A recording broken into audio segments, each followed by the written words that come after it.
News Talk 94.5, WPTI, 96.7 FM, WTOB. You're listening to the Wealth Guardian Show with Doug Ray, helping you retire the job and keep that paycheck. With you this morning, I'm Garrett Ray, and with us as always is Brice Payne. And this morning we are talking about mastering retirement cash flow and understanding income in retirement. How you doing, Brice? I'm doing well, Garrett. How are you doing? I'm doing okay. I have to say it is this time of year that I start to get a little bit excited. We have finally had our first NFL preseason game, the lovely Hall of Fame game between the New York Jets and the Cleveland Browns. I can't say that I particularly root for those teams. But two stalwarts in the NFL system right now. Exactly. But it is actual professional NFL football. And, it just kind of is a reminder that the seasons are changing again. And, when football's back on, something feels right with the world. So that's absolutely true. But I will say, and forgive me, I've got a little bit of a frog in my throat this week. It's from all the cheering on the Browns that I did. Yeah, exactly. The other night. All that cheering. No, it is over the years. I can think back to when I was a kid, and me and my best friend would sit on the couch all day Sunday watching football. Mm-hmm. Yep. And the older I've gotten, the more I have turned to college football. Yeah. And I'm still a Broncos fan, still a Panthers fan. And if they're doing good, if it's a good game, I'll definitely put it on my calendar to watch it. But otherwise, I'm all about the Saturday games. Yeah. And, there's a lot of people in your camp. So yeah. And I don't know what it is. I think they're still just, the players are fighting for it more. The rivalries seem to be better, longer established, and the players want it. They want to get to that next level, the pro level. And once you're in the pro level, maybe you phone it a little bit. I don't know what it is, but I love watching the college game. And yes, there's absolutely something about when the nights just turn a little bit cooler, just a little bit, and the football is on throughout Saturday. Some games on the weekdays, and I just love it. So I'm very excited for the changing of the seasons here. Absolutely, as am I. So let's kind of shift gears here and talk a little bit about understanding our income or our cash flow in retirement, and it's a critical topic to discuss. I think everyone out there knows that at some point I am going to choose to retire and kind of hang the cleats up, so to speak, to use a football analogy. There's a couple questions that most people have when they're kind of facing that time frame in their life when they know they're getting ready to retire. And, why is understanding income in retirement critical for one's financial stability? What could happen if I don't have a clear picture? And, a couple things, jump at me, at least initially here, Brice. And, I think most people, again, in the back of their mind know it has to happen. I think most of us know that there is Social Security to lean back on as, a little bit of a safety net there. But for a lot of folks, Social Security may not carry us, completely over the goal line, to use another football analogy. And so how do we get from getting that regular paycheck day in and day out, or, I guess week in, week out, month in, month out from our job, and structuring our finances in such a way that we can have a reliable source of income?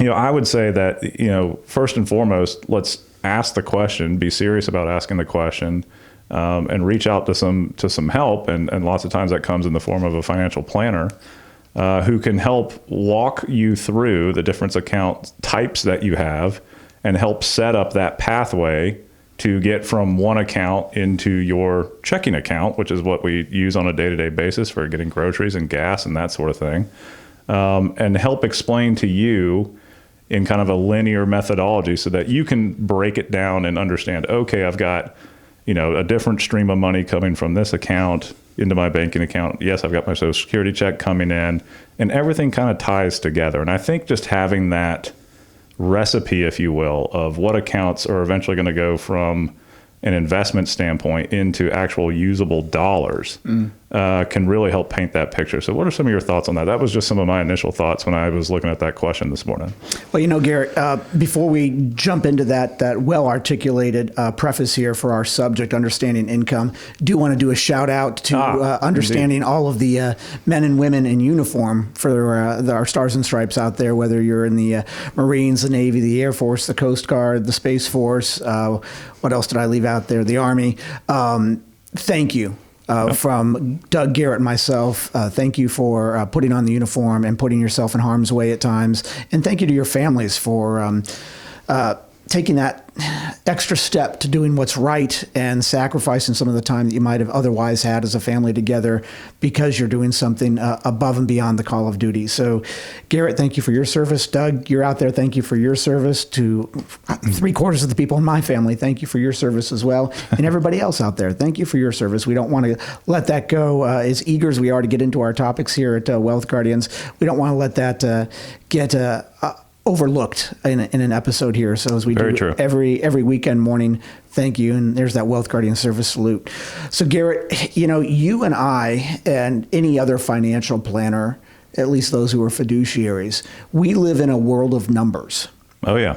And it is ruled by numbers. And day in and day out, you and I are, whether our faces, our noses are in spreadsheets or some kind of software program that is helping us figure out how is this client going to look next year, the year after that in retirement? What steps do we need to take? What changes to their portfolio, to their drawdown strategy do we have to make so that they are paying as little in fees as possible, so that they are taking as little risk as possible, so that they are paying Uncle Sam as little as possible, and getting that dollar that they've worked hard for all their lives to stretch for as long as possible. And it comes down to understanding how the income numbers work, how the asset numbers work, and how the expense numbers work. Absolutely. And so we're focusing on today's episode more around income, but that doesn't mean that you can't overlook the assets that you've already accumulated, because that comes into the calculation, and what your monthly or annual expenses are and how that comes into the calculation. But as far as numbers go, as far as income goes, there's different sources that we're going to talk about through the rest of this segment here in the first half of the show on where your income can come from. And the first one that you mentioned is Social Security. Sure. Well, everyone's familiar with Social Security, but what they might not realize is that Social Security is only designed, at least, now this isn't saying this is the way it always works out. Sometimes it works out a little bit better. Sometimes it works out not quite as good, but it's designed in concept to only cover 40% of your income needs. Right. Yeah. It's not supposed to be the full solution. Now, for some people it is. Some people, they made a lot of money throughout their years, and they were diligent in saving, and they're frugal in their spending. So it does actually end up to be more than 40%. For some people out there, we've seen it where the husband and wife, we add up their Social Security together and we look at their expenses. It's actually more than 100%. But it's not designed to be that, and we wouldn't want to rely on it to be that. So you've got to have, or in most cases, you're going to have some other income from other sources besides Social Security that is going to supplement Social Security. And we're going to talk about the different types of income there is there. But why is it critical to understand this? Well, you're going on a cross-country trip. And I don't know if you've done this, but I've traveled many times from Colorado out to Las Vegas in a car. There are points in that trip where there is not a gas station for a ways. That's true. And you've got to make sure that you've got to look at the dial there on your tank and say, now that's not on E yet, but it's not on full either. Am I going to have enough space here? You do not want to get caught out there in the middle of nowhere before you've come to that next gas station. I would agree. And retirement planning and income planning is kind of like the same thing. You've got to make sure that you've got enough income to get you to the next stage, whether that is therefore turning on Social Security, or maybe a pension turning on, or some other source of income that you've got out there. So that's why it's really important, is what could happen if you don't have enough income? You're leaning on your investments too early, or maybe you're one of those people that doesn't have investments, and it's got to be some form of income, not just the assets that you can lean on. So it is really important. If you're just tuning in, you're listening to the Wealth Guardian Show with Garrett Ray and Brice Payne. And in this episode, we're talking about understanding your income in retirement and why it's important. And Garrett, let's move on now to talking about some of the examples of different sources of income. Yeah, sure. So I think, you had kind of touched on this a little bit, but, I think there's some typical investment accounts that come to mind for a lot of people, whether that's in the form of a 401k or an IRA. But there's others out there. There are still folks out there who have put in a lot of dedicated years of service to some of these established companies that still have pensions. So occasionally, when we're meeting with folks, they'll have a nice pension, whether that's a state pension or sometimes a federal pension. There are some private pensions still out there. Let's understand those different pension options. A lot of pensions typically have two types of solutions, I'll call it. You can opt to essentially annuitize that pension, where that simply means that you're going to get a steady income stream every month for the rest of your life, or sometimes it's a certain number of years. And then the other option that people are facing is they have a lump sum option. Yep. So sometimes people struggle with that decision, and we have different ways of calculating outcomes and one's needs in retirement to decide which solution is the best for you. So if a pension is kind of part of your potential options, definitely give us a call. Brice, there's a couple others out there, though, that may be slightly less common. We have some people who still are landlords even in retirement. Right. That's a common one, actually. Yep. Typically, they kind of reach a point or an age where they no longer want to be the landlord and have to deal with the maintenance and the upkeep. But at least for a period of their retirement, that could be a part. Any others out there that come to mind for you? Well, just the different investments that you might have and how you can draw income out of those. For example, if the equity portion of your portfolio is dividend oriented. Oh yeah.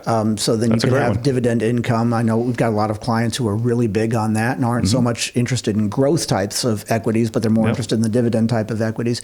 But yeah, no, I think you hit on the big ones. Your basic qualified employer plans, whether they're 401ks or TSP accounts, those kind of things, and then your pensions, whether they're a private pension or a federal or state pension. Those are popular out there as well. Your passive income, like rental income, and then there's part-time work. A lot of people just don't want to be. You think, oh, part-time work, somebody's working part-time in retirement. That's because they have to.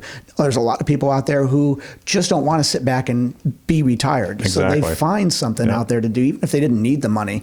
It's still another source of income for them, which can work out very well. Yeah. Well, we're going to keep going on this topic here after our break. But before we get into our break, you know what we've got coming up here. And Garrett, you ready? I am ready. I believe this is the trivia question. This is the trivia question. All right. Okay. Garrett, what year were you born? 1985. All right. So I had originally designed this trivia question because of something that recently happened for your dad, but I'm going to reverse the trivia question here because you're a little bit on the younger side. Okay. Garrett, on March 2nd, 1974, the United States Postal Service raised the rate of the first class postage stamp to 10 cents. Okay. From 8 cents to 10 cents. Okay. Now, on July 8th of this year, the United States Postal Service did another increase of the postage stamp. What was it before they did this increase? And what is it now? Okay. I think that's funny because they no longer put the date, the number on the stamp. They used to do that. They don't do that anymore because they're forever stamps. Yep. So that's a question to everybody out there. What was the amount before of a first class postage stamp a few weeks ago, before July 8th, and what is it now? Well, we're going to get to the answer to that on the other side of this break. This is Brice Payne. With me is Garrett Ray. The show's The Wealth Guardians, helping you retire the job and keep the paycheck. And this is News Talk 94.5 WPTI. And this is 96.7 FM WTOB. News Talk 94.5 WPTI. 96.7 FM, WTOB. You're listening to the Wealth Guardian Show with Doug Ray, helping you retire the job and keep the paycheck. I'm Brice Payne along with Garrett Ray this week, and in this second segment, we're going to continue our conversation about understanding income in retirement. Now, before we get to our trivia question, I've got two questions for you. A, are you looking forward to your retirement? All right, well, I know my listeners, and I know your answer was yes to that. B, do you want to make sure that you're making the best financial decisions for your retirement? And I'm pretty sure I heard the answer out there is yes to that as well. Well, then I've got good news for you. I take that back. I've got great news for you. We here at the Wealth Guardians offer a no-cost, no-obligation second opinion / review of your retirement plan, including a deep analysis of your assets, investment portfolio, insurance policies, your income needs, your risk tolerance, your risk exposure, your tax mitigation strategies, and even your legacy goals and the fees that you're currently paying. Our goal is simple. We want to help you lower your fees, we want to help you align your risk, and we want to help you improve your overall retirement picture so you can retire the job and keep the paycheck. But the ball is in your court. You have to give us a call. So here's how you do that. You pick up the phone and you dial these numbers in this order: 336-391-3409. That's 336-391-3409. Give us a call or visit us at thewealthguardians.com to set up your financial plan review with Doug, Garrett, and myself today. I want to remind you, the markets are not going to wait for you. All right, let's go ahead and get to the answer to that trivia question and see if we stumped Garrett here. So here we go. Garrett, are you ready? I think so. On March 2nd, 1974, the United States Postal Service raised the rate of the first-class postage stamp from 8 cents to 10 cents. Mm-hmm. Fast forward to July 8th, 2023, just a month ago.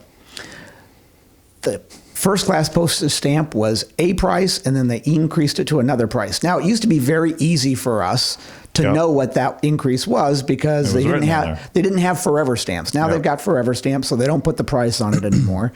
And you would see when they increased it from 8 cents to 10 cents. And by the way, I remember that one as well in 1974. Well, now we just kind of, I don't know what it is. So here's how in tune are you, Garrett, with what's going on in the world of government expenses? Yeah, of the U.S. Postal Service. What was the price of the stamp before July 8th, and what is the price of it now? I will say that I purchased stamps recently, first time in probably 2 years, and I was shocked by the price, actually. Had no idea what I was actually paying, which is embarrassing to say. I'm going to say that the original price was $1.05, and it went to $1.25. I'm sure I'm wrong. There we go. Oh, yeah. Sorry about that, Garrett. In fact, I didn't think you'd be that far off, but I'm pretty far off there. It was 63 cents. Is it that cheap? And then it went up to 66 cents. So they increased it from 63 cents to 60 cents. Well, 66 cents. I was way off. A little bit off there, but that's okay because, it's also another reason that it's not as forefront in our brains now as it used to be is because of email. True. We don't, and so much of what we ship out is now packages. Exactly. If it's just a letter, why are you sending out just a letter unless it's a birthday card? Exactly. So it was 63 cents, so now it's 66 cents. So sorry, Garrett, you didn't make it this time, but you still have, I will say, you still have a pretty darn good track record. I think you're further along than Doug and I are in our percentage of what we get right versus what we get wrong there. So next week it'll be you doing one for me. There we go. All right. So let's continue our conversation now on understanding income and retirement. Yeah. In the first segment, we were talking about the different types of retirement income that there are. Yeah. And should you have income from, well, that's what we're talking about now, is should you have income from a diversity of sources? Yeah. Or is it okay to rely on one source? So I'll tell you what my thoughts are on this. Sure. If your source of income is a private source of income, like a pension, like if you're a landlord and you've got rental income, that's a private source of income. I would not want to see somebody's entire income in retirement be based on a private source like that, because there is some risk that goes along with that. Risk that is not associated with other types of income, like a federal pension or Social Security. Right. So I don't really see, as long as your Social Security or your federal or state pension is enough, yeah, okay, I don't see a risk that is associated there too much that you are taking and having that be the main or the only source of your income. But if it's a private source, like a private pension, then I start to become concerned. What are your thoughts on that? Yeah, I would say, in an ideal world, we would have a little bit of diversity and a mix of income sources. But depending on one's needs and expenses in retirement, it could be that one source is enough. I tend to agree with you that if it's a private pension in particular, companies have been known, I guess it's not too terribly common, but they have known to phase out their pension programs, or that pension then gets acquired by kind of a different company or a different administrator, and there's different terms associated with it. That can be a bit of a risk. If it's a landlord type situation, of course, there's always the risk of having tenants that are not paying on time and that sort of thing. There's also risk into owning the home itself. I mean, there is property and casualty concerns out there when it comes to a fire in the building, that sort of thing, flooding. Not common, but it is certainly a risk. I mean, that's why we have insurance policies on our homes. So I tend to agree with you. Ideally, we would have a mix, but really that all comes down to what your needs are and the probability of that risk coming to fruition. Right, right. That's well said there, Garrett. So that is a little bit of risk if your source of income in retirement is just one source. Yep. Maybe it's a good idea to spread that out a little bit. Of course, everyone is different, and everyone's situation is different. So I don't want to give that out as blanket advice over the radio. You should not just be relying on one source of income. Well, no, a lot of people do, and so that's okay in certain circumstances. Yep. If you're just tuning in, you're listening to the Wealth Guardians Show with Garrett Ray and Brice Payne. And this week we are talking about understanding your income in retirement. So we just covered there having a diversity of sources. Let's talk now, Garrett, about breaking down income in retirement into two types of sources: guaranteed income versus non-guaranteed income. Let's give an example of one or two examples of both of those. Yeah, I mean, I think for guaranteed income, I mean, the immediate one that comes to mind is, again, Social Security. They may make changes to the Social Security program for those of us in the younger generations, as far as what age you can access your benefits, that sort of thing. They've already, they've done that in the past. The age for full retirement age used to be age 65, and they've increased that to 66 and 67, depending on when you were born now. They'll certainly change it again. I don't see why they would change it again, but I think the tenets of the program itself are going to remain. So I would consider that a guaranteed source of income. Right. Non-guaranteed, we touched a little bit on it, a private pension. There are varying degrees of risks that go into any sort of investment account. So we need to understand if we're drawing income from a 401k or an IRA, what is the risk, particularly market risk, associated with the investments that are underlying that income stream. Typically, when we're in retirement, we would like to de-risk the portfolio as much as reasonable. Right. Of course, we still want to get a reasonable rate of return, but if the market were to do something we don't like, could that impact our income stream in the future? It certainly could, depending on what your portfolio risk looked like. So I would consider that a risk that needs to be mitigated as far as that income stream is concerned. No question about it. Yeah, that's a good debriefing for us there on the two different main types of income that you've got: guaranteed and non-guaranteed income. It's good to have a little bit of both of those. Another one that I would mention in there is for somebody who's working in retirement part-time. Oh, yeah. That's another source of income that is not guaranteed. Sure. So you want to make sure that you are not relying on part-time work in retirement as one of your sources of income. Let's see that we've got some other sources out there as well. And the way that you would guarantee that, or at least look at it and understand your various sources of income in retirement, is to sit down with a financial professional and go over what are your expenses in retirement, what are the assets that you've already accumulated in retirement, what are the sources of income that you're going to have in retirement, can we expand those, which ones are guaranteed, which ones aren't, which ones can we rely on, which ones should we kind of put an asterisk by that they might not be there. Right. And how do those stack up against our expenses, particularly when we adjust it for inflation? Are our income sources going to increase? If you've got a federal pension, it increases. If you've got a state pension, it increases. If you have a private pension, it does not increase. Yeah. So you have to make sure that you are taking all of these different assumptions for the next 5, 10, 20 years in retirement and making sure that you've put in those proper calculations so that you're not in for an ugly surprise when you turn 85 or 90 and you thought you had enough money to last, or you thought you'd have enough income to last. Oh gosh, I didn't plan on inflation being at 3.4% a year for the next 20 years, and now I'm using up 5% of the principal of my investments when I thought I'd only be using up 1% of the principal of my investments every year. No, you have to take all of that into consideration. And the way that you do that is you have a customized paycheck plan. And what is that? What is a customized paycheck plan? Well, it is a blueprint that details your portfolio allocation. It details your drawdown strategy, your Social Security filing strategy, your risk analysis, and your tax mitigation strategy for the next 30 years. If you can do that on your own and you're confident in your calculations, great, then go ahead and do it. Garrett, you were a civil engineer before you joined the forces of the financial engineers. Would you have known how to do your own financial plan?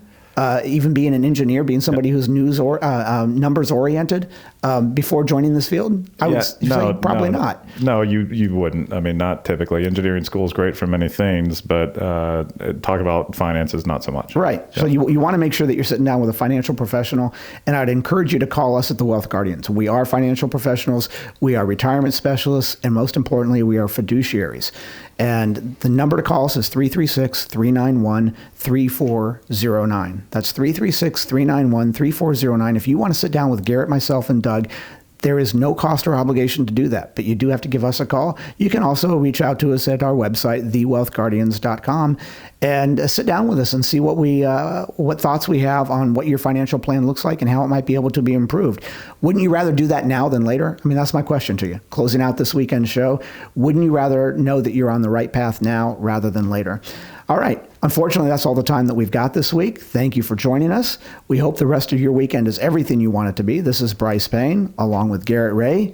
The show is The Wealth Guardians, helping you retire the job and keep the paycheck. And remember, sound financial plans do not create themselves. This is News Talk 94.5 WPTI. This is 96.7 FM WTOB.